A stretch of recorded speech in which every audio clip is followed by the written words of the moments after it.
Viz TikTokers Who Became Horrible Criminals Part 3 by the one and only Tove. How can influencers become so crazy and go down such a dark path? Let's find out today. TikTok has 1.2 billion users globally. Yeah, billion. So it's no surprise that someone that may have ended up on your For You page is also a horrible criminal, or maybe ended up being a victim of a horrific crime. For this episode, we're switching, or maybe ended up being a victim of a horrific crime. For this episode, we're switching it up a bit. Even though we will be talking about criminals, I am including some interesting stories where maybe the person wasn't necessarily horrible, but their country's laws would consider so. Or maybe how with the help of TikTok, murderers were actually found, and even how TikTok comments, yes, the actual comments that you guys leave and make fun of me on, were reported by TikTok themselves, and the people ended up going to jail. Either way, I wanted to bring were reported by threatening to kill illegal immigrants on TikTok, police say. That's actually hilarious, bro. That's so funny. That's funny, dude. You deserve that shit. Freedom of speech and all, but that's funny that you get by TikTok themselves, and the people ended up going to jail. Either way, I wanted to bring that up to tell you guys that this episode is a little bit different, and honestly, just to spark conversation. And if you're not subscribed yet, don't even worry about that. I'll earn your subscription by the end of this video. With that being said, let's get started with the video. Ratu Tisa told Jesus Christ to get a haircut and was jailed. On October 2nd of 2024, a Muslim TikToker with over 440,000 followers named Ratu Tisa responded to a comment that told her to get a haircut in order to look more like a man. This was likely a transphobic comment considering that she is trans. I couldn't find whether she read that TikTok comment like through the live stream or if she went live to address the TikTok comment, but either way, she was live when the incident happened. She held up a picture of Jesus Christ on another phone and told him to cut his hair. I'm assuming this was made to counter-argue the commenter who told her to cut hers. 2 days after this, 5 Christian groups filed a complaint to the police for blasphemy, which ended up with the police arresting her 4 days later. On March 10th, the district court in the city of Medan in North Sumatra found Ratu guilty of spreading hate speech against Christianity. The court also ordered her to pay 100 million Indonesian rupees, which equates to 6,200 USD, in fine for the offense. The court said that her comments could disrupt, quote, public order and religious harmony in society. She was initially charged and indicted with spreading hate speech against a particular religion and committing blasphemy. She was given 2 years and 10 months in prison due to this. And since Indonesian law... Gotta love America, bro. Like, moments like this, you're like, oh, man. You gotta love America, bro, because, like, no way. Doesn't explicitly protect transgender people from description or harassment. I can only assume they placed her in a male jail cell, which I'm only assuming because I wasn't able to find any article talking about where... This isn't that serious at all, to be honest with you. Not to be jailed. Right, but in a lot of places, if you speak bad, like about Christ or anything on the religion, like they'll cook you, bro. They'll cook you. So as soon as they said Thailand, I knew she was kind of cooked. Like they don't play over there. She was happening to Vitaly over there, dude. Play jail cell. They don't play those games. Description or harassment. I can only assume they placed her in a male jail cell, which I'm only assuming because I wasn't able to find any article talking about where she was placed. But if so, that's just incredibly inhumane and would just make her a target and would likely lead to death.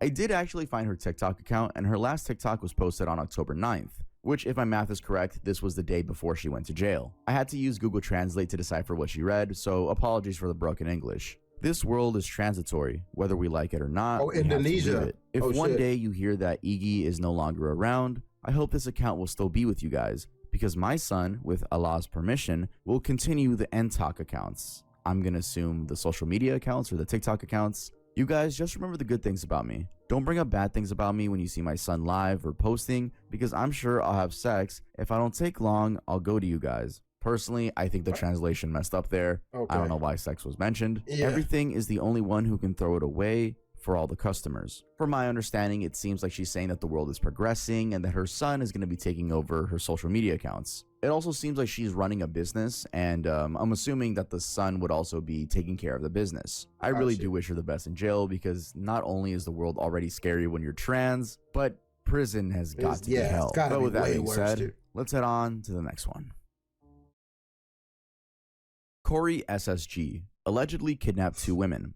Cory Pritchett Jr., also known online as Cory SSG, is a 26-year-old influencer vlogger from Houston, Texas, with over 4 million subscribers on YouTube across 2 channels. He also has 4.3 million on Instagram and 300,000 on TikTok. I think a lot of those numbers are botted, but that's not the point. The point is that allegedly on November 22nd of 2024, 2 women hung out with him at the gym, and then that led to you can fake flex so easy out here, man. Like, if it's really just about show for you, dog, you can fake flex your way to the top and people will buy it, dog. You could just go ahead and rent a Lambo, stand in front of it on social media, and everybody be like, oh my God, that guy's rich. That guy's the GOAT. That's the kind of clout a lot of people want nowadays, dog. They just want to look cool. It's like, oh, I don't want to do anything for it. I just want to really look cool on the internet so I can feel important.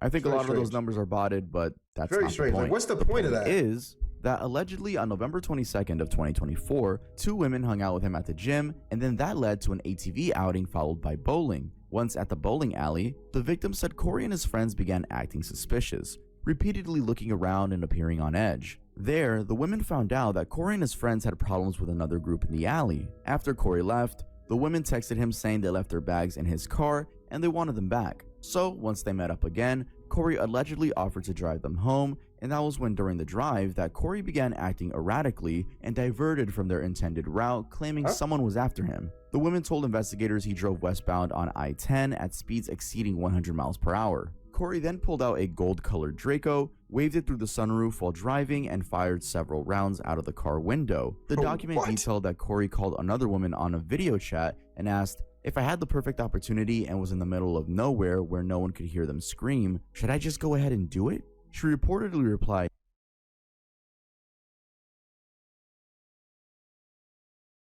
Wait, what? What the hell is going on? What? What in the stand? What? He called another woman on a video chat and asked, "If I had the perfect opportunity and was in the middle of nowhere where no one could hear them scream, should I just go ahead and do it?" She reportedly replied, yes. The women stated Cory told them, "I'm gonna explicit." The article says explicit, so I'm not gonna fill in the gap and assume what cuss word was used. Yeah. "I'm gonna explicit y'all and then kill y'all." Of course, that's according to the documents. As the victims texted each other during the incident, Cory reportedly pointed the gun at both of them and took their phones to cut off communication. Documents show that Cory pulled over on the shoulder of Interstate 10 near Sealy, Texas, and reportedly told the women to get out of his car, saying, "This is your only opportunity." One woman stated she tried to reach for her cell phone but was unsuccessful. Cory then drove off, leaving them stranded at night. The women stated they spent over an hour walking along the side of the dark highway before flagging down a driver, calling 911, and being assisted by Waller County deputies. Investigators later learned Cory posted on TikTok and Instagram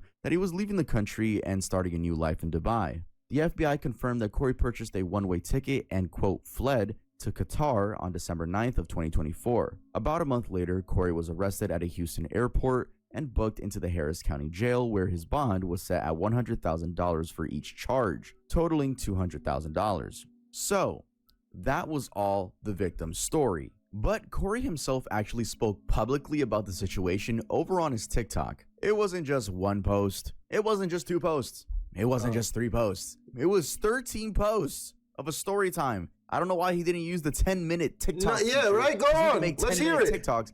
He kept making them 2 to 3 minutes and just kept posting and posting and posting. Either way, I'm not sure how he out to tell the story. Yeah, he seemed pretty confident in these clips that he's innocent. So obviously, I'm not gonna play his 13-part TikTok series in my video, but I will summarize the story from his perspective. So he says he met the initial girl Ava at a club, and they agreed to meet up at a gym where she introduced him to her girlfriend. Oh, you with 2 white girls too. Oh man. Dude, come on, bro. This is America. They'll put you away for life. Why are you even testing the waters like that? Why would you even bring them anywhere they don't want to go? When they said, "Bring my bags back," you should have dropped it to their house and left. You should have dropped it to the house and left and never turned back, bruh. Not girlfriend as relationship, like girl. Are you space crazy? Friend. They later went to the girl's place so they could take some clothes back to his place and change, but he noted it was weird they came with suitcases. It seemed like overkill. Anyway, fast forward to the bowling alley. Ava seemed to have a connection with the owner or something because she was able to get their group into the private area. Keep in mind, the group has now gotten bigger. Ava has invited some friends and Cory has invited some of his friends. He uses the term mob ties, and I honestly don't know what he means by that, but from the way he was talking about them in his TikToks, it seems like he doesn't have a good relationship with them. Cory's friends noticed the energy shift as more uninvited guests appeared that were invited by the girls. They were getting setup vibes. Then a dispute happened where the girls and their friends wanted Cory's friends kicked out. It seemed like they wanted Cory to be alone. To fast forward a little, Cory had left the bowling alley, but the girls requested the bags they left in his car, so they met up somewhere in public to receive them. Now, this part of the story is a bit confusing, because instead of just giving them their suitcases and being on his way, they ended up agreeing to go back to his place. Some people in the comments were confused about this as well, and they were saying that he let the thirst take over his mind. Anyway, while driving, he noticed the girls were really keeping tabs on what streets he was taking to get to his house. Due to this, he became suspicious and took a different route. Oddly enough, they noticed and began asking, "Why are you using a different route to get to your house?" At some point in the ride while on the freeway, one of the girls, whoever was in the passenger seat, asked Cory for his phone to put a song on. But he noticed that when she got the phone, she was tilting it so that he couldn't see what she was doing. They trying to set my Once guy he got up! Back, he instantly checked his messages and saw that she shared his location with him. So he said he played it cool and just undid it and said, Okay. But that could have just been because you took a different route and they could have been scared. Right? They could have just been scared, so they were like, yo, like, what's going on? And she kind of had a slick idea. But at the same time, Cory, sounds like if you're moving with mob ties, they could have been trying to set you up, rob you, cook. Oh, man. Whole situation is freaky? No, it truly is, man. I'm like, dog. So maybe when he took them in the car, he considered killing them because he knew that they were trying to set him up? Is that a possibility?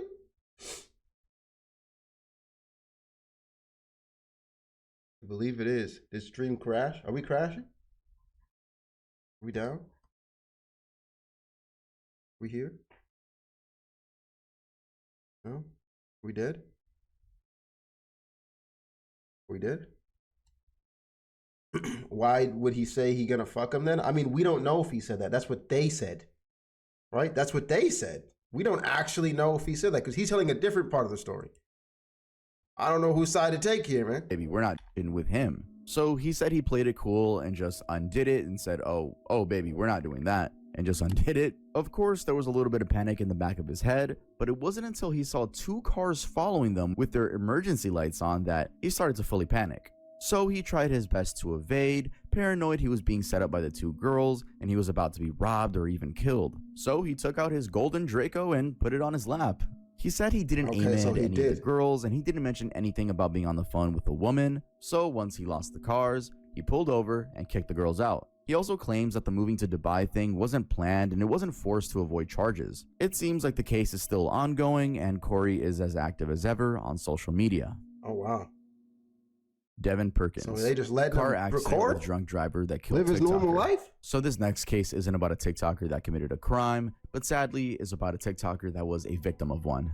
Alexandra Doolin, age 21, had about 900,000 followers on TikTok and 80,000 on Instagram. She was the vlogger, dancer, lifestyle type of creator. On December 11th of 2022, 24-year-old Devon Perkins, which was Allie's boyfriend, was driving as Allie was in the passenger seat and two more friends were in the back seat. Devon was speeding at 97 miles per hour and collided head-on with a drunk driver in a Tacoma pickup truck on State Road 44. The drunk driver, Thomas Petrie, was going the wrong way. This was an extremely upsetting series of events, leading to Allie's family taking over her Instagram page and updating us with news about the trial. So basically, both Devon and Thomas had to face consequences for their actions, but Allie's parents were fighting for justice for Devon since his speeding isn't necessarily what killed the passengers. It was more so the drunk driver going, you know, the wrong way. Yes, I'll let Allie's but father— he still shouldn't have been speeding at 97 miles per hour.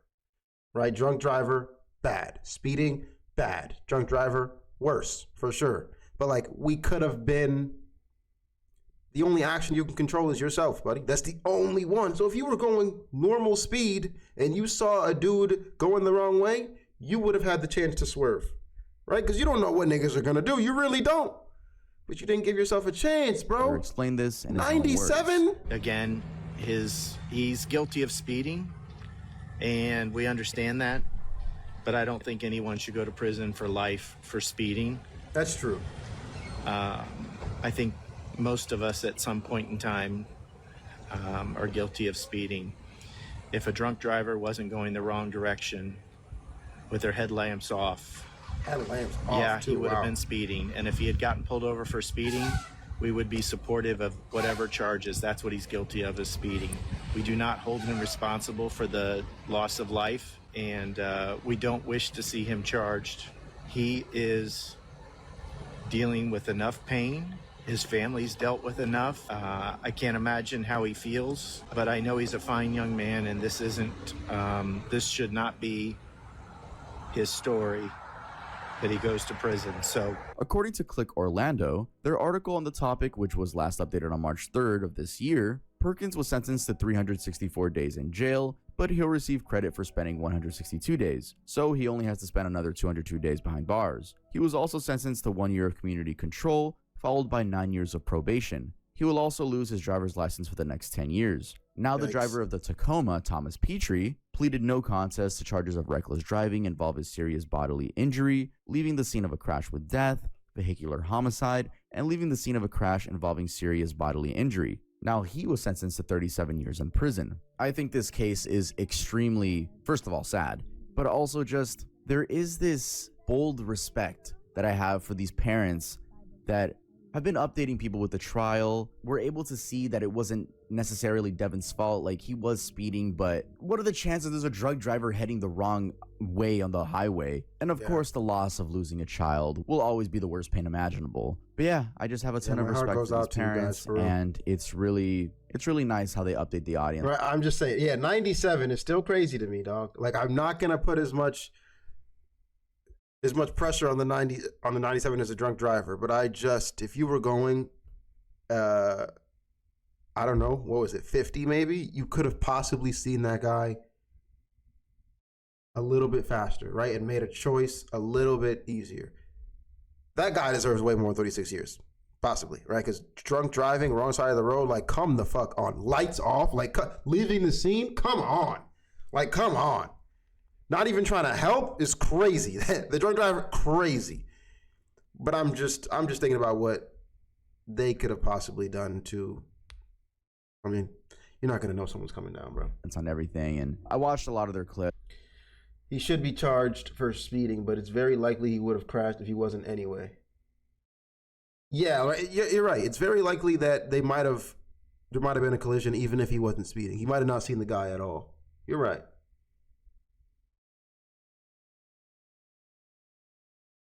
I wouldn't say he's the cause of it. No, he's definitely not the cause of it. He's definitely not the cause of it. I'm just coming from a position of you can only control your actions, right? I can blame the other guy all we want, but, I mean, lady in my hometown was drunk driving on the wrong side of the road. Less than a week ago, from what I heard, she hit like 6 cars. Jesus Christ. Put her away.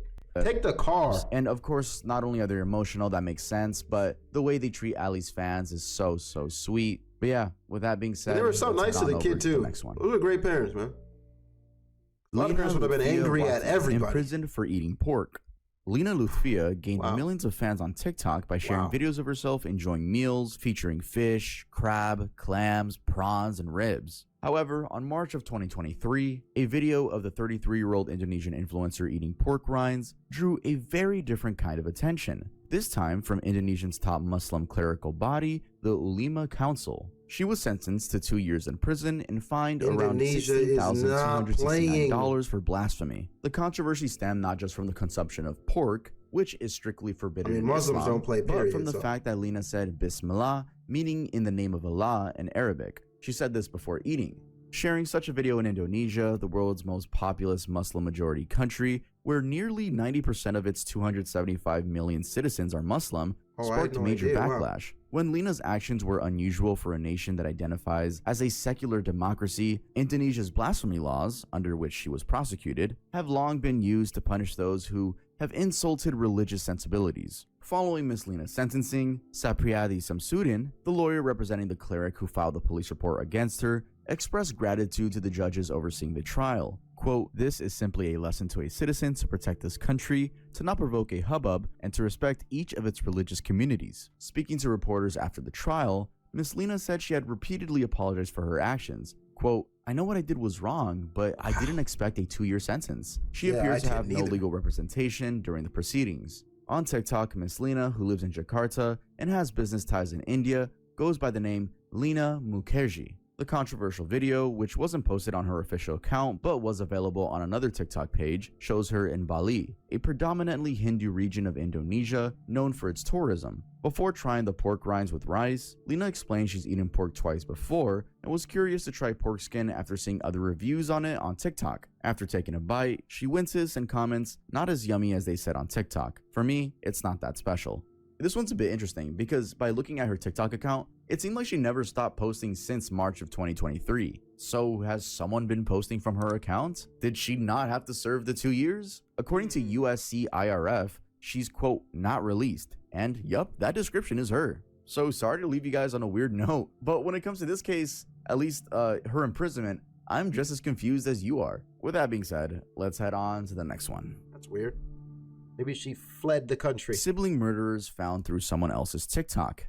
On February 25th of this year, 66-year-old Cuauhtemoc Garcia, also known as Temo, was tragically gunned down in broad daylight while walking along the Coyote Creek bike path near Don Ney Park in Cerritos, California. The shocking crime occurred at about 8 a.m. when Garcia, an active husband, father of 2, and beloved local business owner, was reportedly approached by 2 individuals trying to rob him. When Garcia refused to hand over his car keys, one of the suspects pulled out a gun and shot him, leaving him to die at the scene. The bizarre nature of the murders. You think it's a hit? 8 in the morning? Who is up to that type of crap? Like, robbers ain't even getting up that early, bro. Gotta be a hit, right? Gotta be like, nah, we want this guy, and we're just gonna act like it was a robbery. It makes sense. Stunned the community and led to him, leaving him to die at the scene. The bizarre nature of the murders stunned the community and led to an intensive investigation by the Los Angeles County Sheriff's Department. At first, the detectives struggled to identify the perpetrators. However, a major breakthrough came not from forensic evidence or surveillance footage, but from a TikTok. Just days before Garcia's murder, a pair of tourists from Florida visiting California posted a TikTok video that unknowingly featured a crucial clue. The clip, filmed at Panera Bread in Cypress, California, captured an intense confrontation with 2 strangers who were caught on camera hurling racial slurs and acting aggressively toward the tourists. I don't see any niggas out here. What's your problem? I don't know. You started it. You actually started it. You started staring. You started it. We were sitting here minding our own business. One of the viewers who saw the video recognized the pair and realized they resembled the suspects being sought in the Cerritos murder. The tipster contacted authorities, offering what turned out to be a critical lead. The individuals in the TikTok video were identified by police as siblings John Chong Moon, age 54, and Cindy Kim, age 58. According to the investigators, the 2 were living out of a Toyota Prius and had been moving between cities in Southern California. After identifying the suspects, law enforcement began tracking their vehicle. On March 9th, Fullerton police officers spotted the Prius. A pursuit ensued, ending after an undercover officer performed a pit maneuver to... Crime life over 20 is wild. Look at you guys. You look like just middle-aged suburban mom and dad. Wild. to disable the vehicle. Moon and Kim were arrested without further incident and subsequently charged with murder and attempted second-degree robbery. Both are currently being held without bail. Their arraignment is also pending.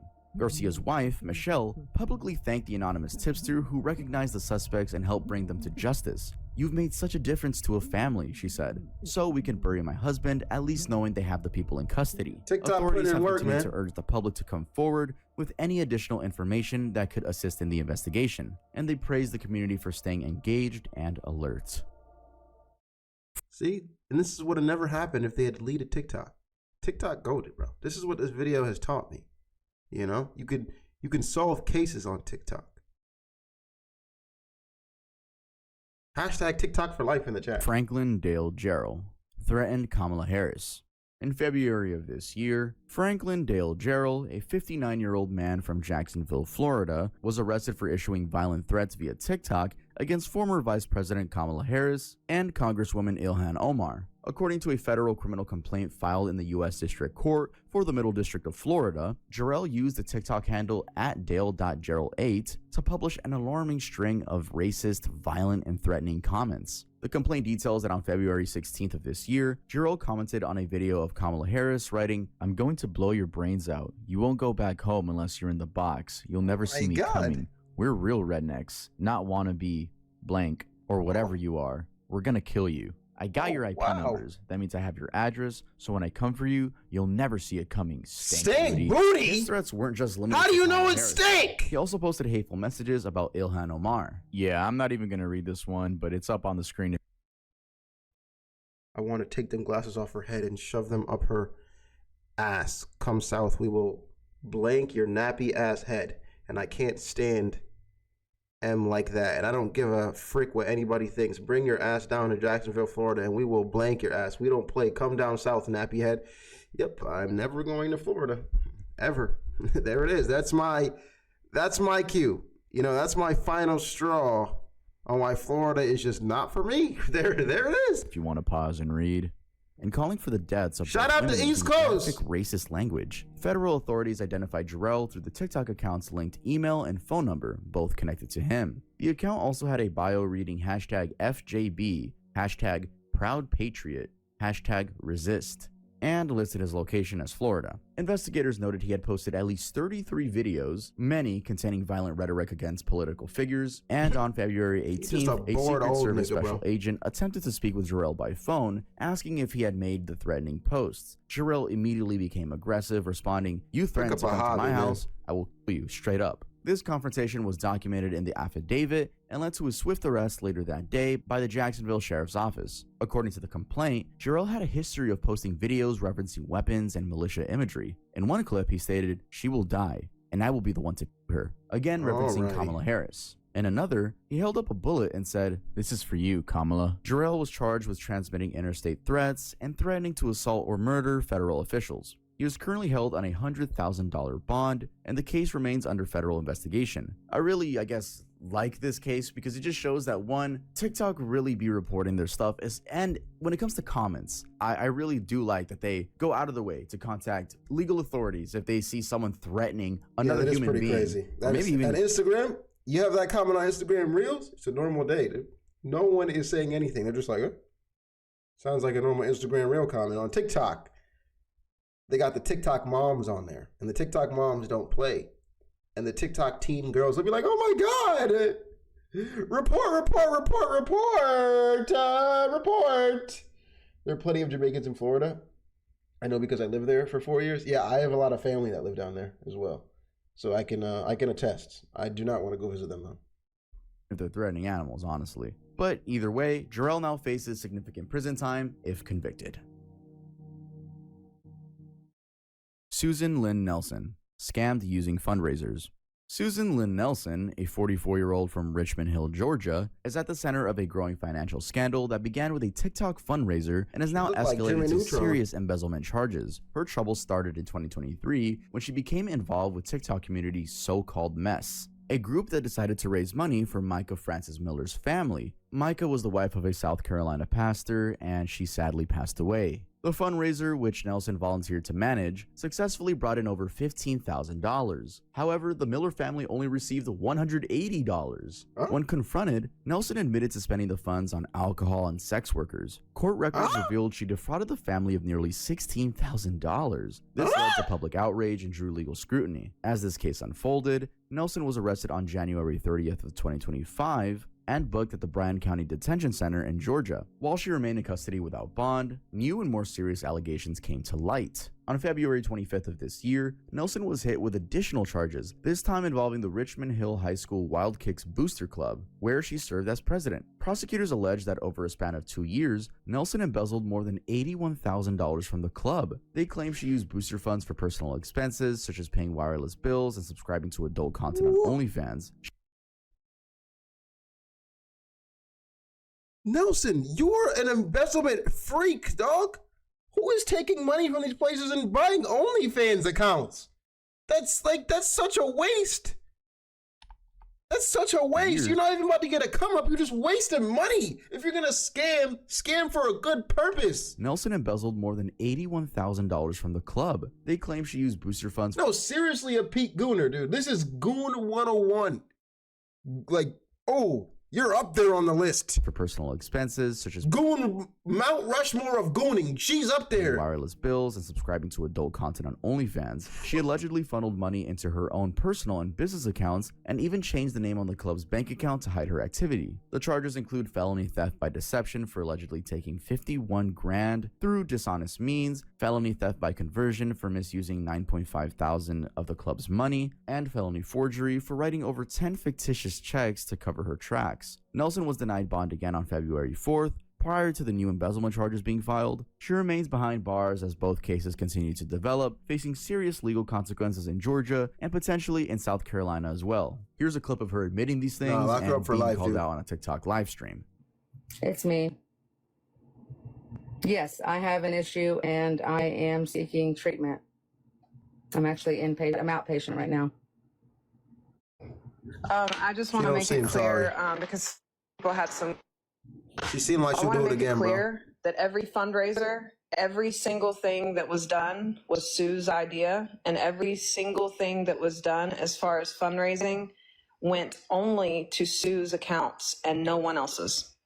That's correct. She's correct. But do not involve anyone with so-called mess at all. As a matter of fact, I lied to them and I made them feel as though I had everything under control when in reality I did not. And when I say everything, I mean the funds that were donated. I will say that all funds donated that have not been refunded will be, plus a size donation, will be given to the family via EFT, which is their Zephy, electronic funds transfer, by next Friday.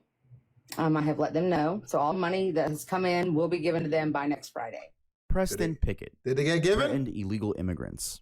In January of this year, 58-year-old Preston Piket from Southport, Indiana, was arrested and charged with felony intimidation after making a series of violent racist threats on TikTok targeting undocumented immigrants. Between January 12th and 14th, Piket posted a barrage of alarming comments and videos, including statements like, "Come January 20th, I will shoot you on sight. I don't check IDs, so you're all illegal to me." Nigga.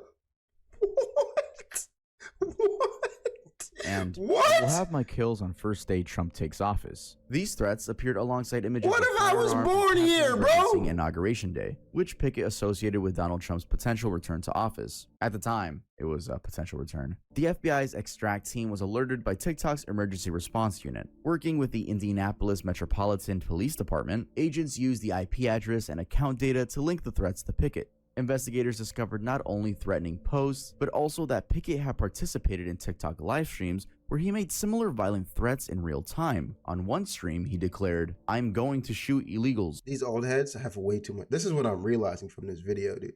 These old heads have way too much time to be sitting on TikTok lives and doing all like, where are your jobs? Like, where are our jobs?